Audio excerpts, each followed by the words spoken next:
Yes breaking news చూస్తున్నాం. తిరుపతి జిల్లా సత్యవేడు శ్రీ సిటీలో అగ్ని ప్రమాదం జరిగింది. ఈ ప్యాకు పరిశ్రమలో మంటలు ఎగిసిపడుతున్నాయి. భయంతో కార్మికులు పరుగులు తీశారు. భారీగా ఎగిసిపడుతున్న మంటలు ధాటికి కంపెనీలోని ముడి సరుకు యంత్రాలు కాలి బూడిదవుతున్నాయి. సమాచారం అందుకున్న వెంటనే అగ్నిమాపక సిబ్బంది ఘటనా స్థలానికి చేరుకొని మంటలను అదుపు చేసేందుకు తీవ్రంగా ప్రయత్నిస్తున్నారు. గాలి ఎక్కువగా ఉండటంతో మంటలను అదుపు చేయడం సవాలుగా మారింది. ప్రమాదం జరిగిన సమయంలో సిబ్బంది అప్రమత్తమై బయటకు రావడంతో ప్రాణ నష్టం తప్పినట్లు తెలుస్తుంది. అయితే ఆస్తి నష్టం భారీగా ఉండొచ్చని అంచనా వేస్తున్నారు.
ఎస్ బ్రేకింగ్ న్యూస్ చూస్తున్నాం. తిరుపతి జిల్లా సత్యవేడు శ్రీ సిటీలో అగ్ని ప్రమాదం జరిగింది.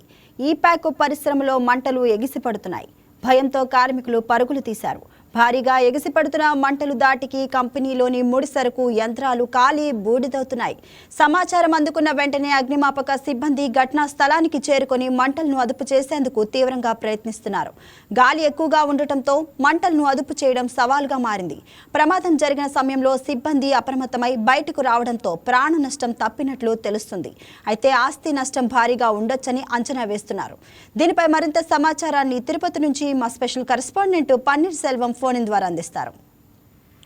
ఎస్ సెల్వం, చెప్పండి, అసలు ఈ ప్రమాదం ఎలా జరిగింది? ఎవరికైనా గాయాలయ్యాయా? ఏమంటున్నారు యాజమాన్యం దీనిపై?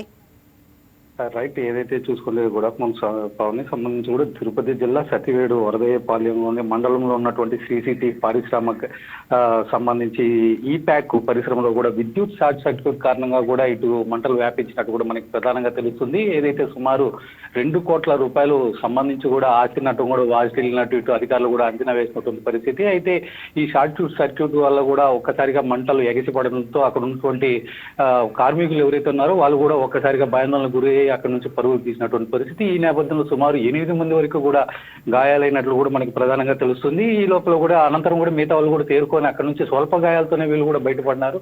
ఇది సంబంధించి కావాలంటే చూసుకుంటే ఇప్పుడు ప్రస్తుతానికి మాత్రం 2 కోట్ల రూపాయల మేరకే ఆస్తి నష్టం వాటిల్లింది. ఈ నేపథ్యంలో సంబంధించి కానీ ఇంకా కానీ ఈ అగ్గి ఏదైతే ఫైర్ ఇంజిన్లు కూడా వెంటనే సమాచారంతో 4 ఫైర్ ఇంజిన్లు కూడా ఈ మంటలను కూడా అతి కష్టం మీద కూడా అదుపులోకి తీసుకొచ్చే ప్రయత్నం అయితే చేస్తున్నారు. ఈ నేపథ్యంలో చూసుకుంటే ఈ ఫైర్ ఇంజిన్లు రాకపోతే మరికొన్ని కోట్ల రూపాయల ఆస్తి కూడా నష్టం వాటిల్లే అవకాశం ఉన్న నేపథ్యంలో కూడా వెంటనే ఇటు ఫైర్ ఇంజిన్లు అప్రమత్తం అవడంతో కూడా ప్రాణ నష్టం, అదేవిధంగా ఆస్తి నష్టం కూడా చాలా వరకు తగ్గిందని కూడా మనం చెప్పుకోవచ్చు. ఎస్ సెల్వం, మరి పోలీస్ అధికారులు ఏమంటున్నారు? దీనిపై విచారణ ఏ విధంగా ఉండబోతుందని చెప్తున్నారు? రైట్, దీనికి సంబంధించి మాత్రం ప్రస్తుతానికి ఫైర్ ఇంజిన్లో ఇప్పటికే పూర్తి స్థాయిగా కూడా అంటే భారీగా కూడా ఒక పక్క ఎండ తీవ్రత, మరో పక్క గాలి కూడా అధికం అవడంలో కూడా ఇటు ఒక్కసారిగా కూడా మంటలు భారీ ఎత్తున కూడా వ్యాపించాయి. ఈ నేపథ్యంలో 4 ఫైర్ ఇంజిన్లు కూడా అక్కడికి చేరుకునింది. ఇప్పటికి వరకు కూడా మంటలు కూడా పూర్తి స్థాయిలో అదుపుకు తీసుకొచ్చేటువంటి ప్రయత్నం అయితే చేస్తున్నారు. దీనిపైన కూడా సిసిటి పోలీసులు కూడా ఇటు కేసు నమోదు చేశారు. దీనికి సంబంధించి అంటే విద్యుత్ షార్ట్ సర్క్యూట్ కారణంగానే అయిందా లేకపోతే మరో కోణంలో అయిందా అని చెప్పి కూడా ఇటు పోలీసులు అయితే కూడా మరింత లోతుగా కూడా దర్యాప్తు చేస్తున్నారు. దీనికి సంబంధించి పూర్తి వివరాలను త్వరలోనే వెల్లడిస్తామని చెప్పి కూడా ఇటు పోలీసు యంత్రాంగం అయితే కూడా చెప్తున్నటువంటి పరిస్థితి. ఏదేమైనప్పటికీ దీంట్లో మాత్రం ఇటు ఆస్తి నష్టం కూడా చాలా తక్కువ వరకే జరిగిందని చెప్పుకోవాలి. దీంతో పాటు ప్రాణ నష్టం కూడా జరగలేవడంతో ఇటు యాజమాన్యం కావచ్చు, అక్కడ ఉన్నటువంటి పారిశ్రామిక సిబ్బంది కావచ్చు, వీళ్ళు వీళ్ళకి సంబంధించి కూడా ఊపిరి పీల్చుకున్నటువంటి పరిస్థితి అయితే ఉంది పవన్. ఎస్, అంటే భవిష్యత్తులో ఇలాంటి ప్రమాదాలు జరగకుండా మరి ఎటువంటి చర్యలు తీసుకుంటామని అధికారులు కానీ యాజమాన్యం కానీ చెప్తున్నారు? రైట్, దీనికి సంబంధించి చూసుకుంటే ఇప్పటి వరకు శ్రీ సిటీలో ఇట్లాంటి ఘటనలు పెద్దగా జరిగిన దాఖలు అయితే మాత్రం లేదు. ఇది మొదటిసారి ఈ విధంగా జరగడం. ఏదైతే కూడా ఈ ఎండ తీవ్రత ఒక పక్క, ఈ నేపథ్యంలో సంబంధించి ఈ షార్ట్ సర్క్యూట్ కారణంగానే ఒక్కసారిగా కూడా మంటలు విస్తృతంగా కూడా వ్యాపించాయి. దీనికి సంబంధించి కూడా ఇటు ఫైర్ సేఫ్టీకి సంబంధించి ఏమన్నా దీని మీద అంటే ఈ శ్రీ సిటీలో సంబంధించి ఏవైతే ఈ పారిశ్రామిక సంబంధించి ఉందో వాళ్ళు కూడా దీనిపైన ఏమన్నా ఫైర్ సేఫ్టీకి సంబంధించి ఏమన్నా చర్యలు తీసుకున్నారా, లేకపోతే దీన్ని తుంగలోకి తొక్కారా, లేకపోతే దానికి సంబంధించిన పలు కోణాల్లో కూడా ఇటు పోలీస్ అధికారులు కూడా దర్యాప్తు చేస్తున్నారు. ఇలాంటి ఘటనలు పునరావృతం కాకుండా చూసేందుకు మాత్రం ఖచ్చితంగా అక్కడ ఉన్నటువంటి సీసీటీవీలో ఏవైతే పారిశ్రామికులు ఉన్నాయో అవన్నీ కూడా వాళ్ళంతా కూడా అప్రమత్తం చేసి ఇలాంటి ఘటనలు పునరావృతం కాకుండా చూడాలని చెప్పి కూడా ప్రత్యేకంగా కూడా చెప్తున్నటువంటి పరిస్థితి పవన్. అంటే ఇంకా మంటలు పూర్తిగా ఆరిపోయాయా, అంటే అదుపులోకి వచ్చాయా, లేదంటే ఇంకా అలానే ఉన్నాయా? ప్రస్తుతం ఈ ఘటన జరిగి సుమారు 4 గంటలకు పైగా అవుతుంది. ప్రస్తుతానికైతే కూడా ఈ 4 ఫైర్ ఇంజిన్లు కూడా అక్కడికి చేరుకోవడంతో ఒకసారిగా ఈ మంటలను కూడా పూర్తి స్థాయిలో కూడా అదుపు తెచ్చే ప్రయత్నం అయితే కూడా చేశారు. ప్రస్తుతానికైతే మంటలు ఇటు అదుపులోకి తీసుకొచ్చినట్టు కూడా తెలుస్తుంది. ఈ మేరకే ఈ ఆస్తి నష్టాన్ని కూడా అంచనా వేసినట్టు కూడా మనకి తెలుస్తుంది పవన్.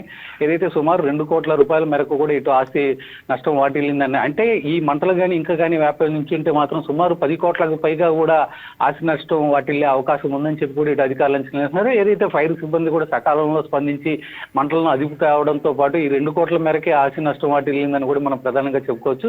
దీంతో పాటు ఈ ఏదైతే ఈ వేడి గాలులు వీచాయో దీనితో పాటు ఒక్కసారిగా సిబ్బంది బయట రావడంతో కూడా ఒక 8 మందికి మాత్రం స్వల్ప గాయాలైనట్టు కూడా మనకి తెలుస్తుంది. అయితే ఇప్పుడు వరకు దీనికి సంబంధించి కూడా పెద్దగా ఆస్తి నష్టం జరగలేదు. బట్ దీనికి సంబంధించి మాత్రం ఇటు ఫైర్ సిబ్బంది కావచ్చు, అక్కడ ఉన్నటువంటి సిబ్బంది కూడా వెంటనే తేరుకోవడంతో కూడా ఇటు ప్రాణ నష్టం కూడా జరగలేదు. కాబట్టి ఇక్కడ ఉన్నటువంటి పారిశ్రామిక ఏదైతే ఉందో ఆ పారిశ్రామికవేత్తలు కావచ్చు, ఇటు సిబ్బంది కావచ్చు, ఊపిరి పీల్చుకున్నటువంటి పరిస్థితి అయితే నెలకొంది. Thank you Selvam.